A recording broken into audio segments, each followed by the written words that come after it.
दोस्तों स्वागत है इस सेशन में। इस सेशन में मैं क्लास 12th मैथ से इनवर्स ट्रिग्नोमेट्रिक फंक्शंस एक बहुत महत्वपूर्ण चैप्टर है। इस चैप्टर से कुछ प्रीवियस ईयर क्वेश्चन को डिस्कस करने जा रहा हूं और ये जो क्वेश्चन होगा, एक क्वेश्चन सीबीएसई बोर्ड से होगा, दूसरा क्वेश्चन जेई मेन का होगा। और CBSE board to JEE main series में मैं ऐसे कॉन्सेप्ट को डिस्कस करता हूं जहां पर एक ही कॉन्सेप्ट से क्वेश्चन सीबीएसई बोर्ड में भी पूछा गया है और जेई मेन में भी पूछा गया है। सो जिन दो क्वेश्चंस को मैं यहां पे डिस्कस करूंगा, दैट इज जेई मेन 2025 का क्वेश्चन है और दूसरा क्वेश्चन है सीबीएसई बोर्ड 2024 का सब्जेक्टिव क्वेश्चन है। एज ए 2 मार्कर पूछा गया था इसे। और ये दोनों क्वेश्चन को सॉल्व करने के लिए जिस कॉन्सेप्ट का हम इस्तेमाल करेंगे उसमें काफी सिमिलैरिटी है। शुरुआत करते हैं क्वेश्चन से। पहला क्वेश्चन है सीबीएसई बोर्ड 2024 सेट 3 में एज ए 2 मार्कर ये क्वेश्चन पूछा गया है। सेकेंड स्क्वायर tan इनवर्स 1/2 प्लस cosec स्क्वायर cot इनवर्स 1/3, इसकी वैल्यू हमें निकालनी है। So what I will be doing is, this is second square पे मैं 1 plus tan square theta is equal to second square theta, बहुत ही इंपॉर्टेंट और वेल नोन आइडेंटिटी है, उसी का मैं यहां पे इस्तेमाल करूंगा।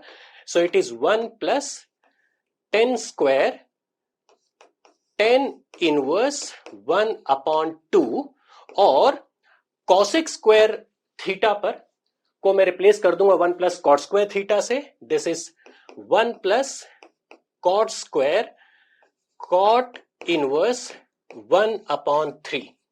और अब हम इसको सिंप्लीफाई कर लेते हैं। 1 plus 1 will give you 2 and this is tangent of tan inverse 1/2 is simply 1/2 और इसका स्क्वायर हो जाएगा। उसी तरह से cot of cot inverse 1/3 is 1/3 का स्क्वायर। और यदि मैं इसको सिंप्लीफाई कर लूं, so it is 2 plus 1/4 plus 1/9 which is equal to, हमें इसकी सिर्फ वैल्यू निकाल लेनी है। Let me take the LCM, that is 36 और यहां पर आ जाएगा 72। This is here it is going to be 9, here it is going to be 4 और 72 प्लस 13 इज 85/36 और इस क्वेश्चन का आंसर हो जाएगा 85/36। तो इस तरह से इस क्वेश्चन को सॉल्व करके आप 2 मार्क्स आपको मिल सकते हैं।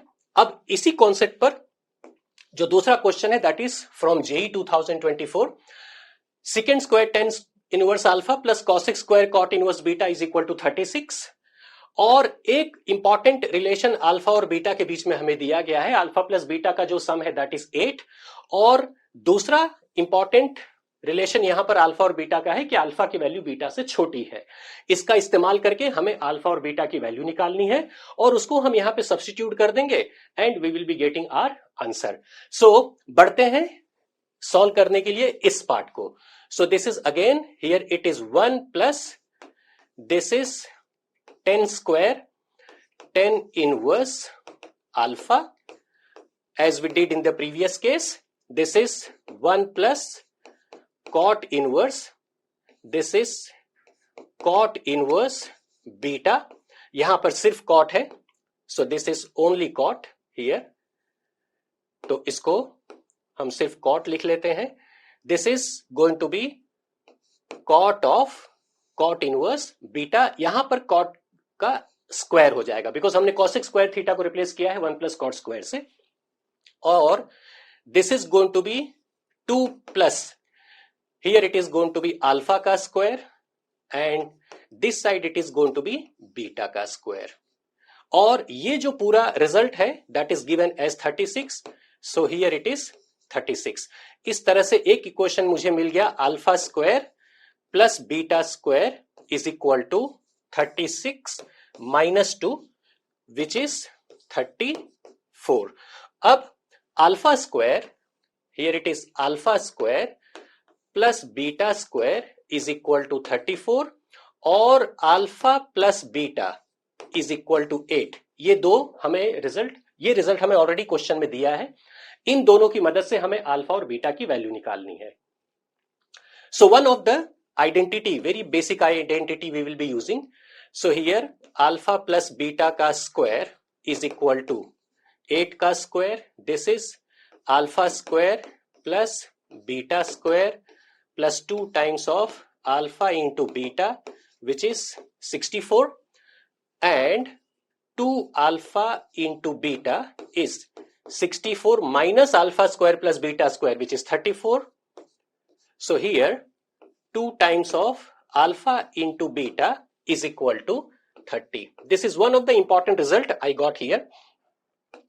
अब if I move further to simplify this value, हमें अल्फा और बीटा की वैल्यू निकालनी है. So 2 alpha beta is equal to, मुझे यहां पे 30 मिल गया. अब दूसरी जो आइडेंटिटी मैं यहां पे इस्तेमाल करूंगा, that is alpha minus beta का square.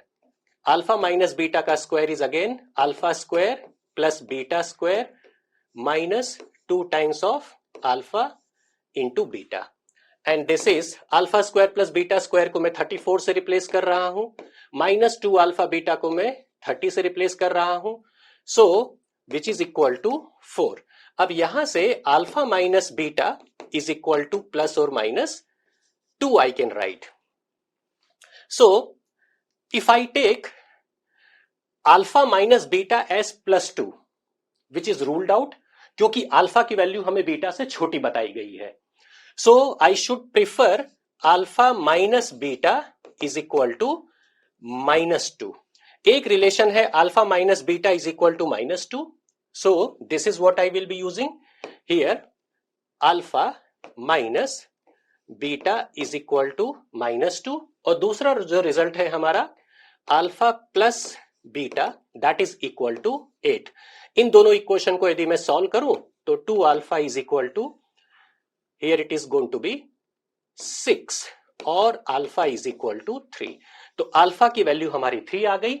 If I go for beta, so this is beta is equal to, here it is 5.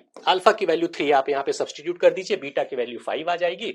और जिस क्वेश्चन को यहां पे पूछा है अल्फा का स्क्वायर, दैट इज 3 का square plus beta which is 5. So it is 9 plus 5, 14. So इस क्वेश्चन का answer is 14. So integer type का क्वेश्चन है, आप यहां पे इस क्वेश्चन के आंसर को 14 की तरह मार्क कर सकते हैं. So इस तरह से आप देखेंगे, बहुत क्लोजली मैं अपने अनुभव से आपसे ये चीज शेयर कर रहा हूं. मेरा जो ऑब्जर्वेशन है, वर्षों का जो मेरा अनुभव है, वो मैं आपसे शेयर कर रहा हूं कि आप बोर्ड के क्वेश्चन को जब सॉल्व करते हैं तो बोर्ड के क्वेश्चन पर बेस्ड काफी क्वेश्चंस जेई में सेम कॉन्सेप्ट पर पूछे जाते हैं. कहने का मतलब यह हुआ कि आप एनसीईआरटी सॉल्व करते हैं तो जेई का भी एक लेवल पार्शियल प्रिपरेशन बहुत आराम से किया जा सकता है. And that is the objective of this series, जिसे हम कहते हैं CBSE board to JEE main. इस सेशन में इतना ही. जल्द मिलते हैं नए कॉन्सेप्ट और नए क्वेश्चन के साथ. Thank you.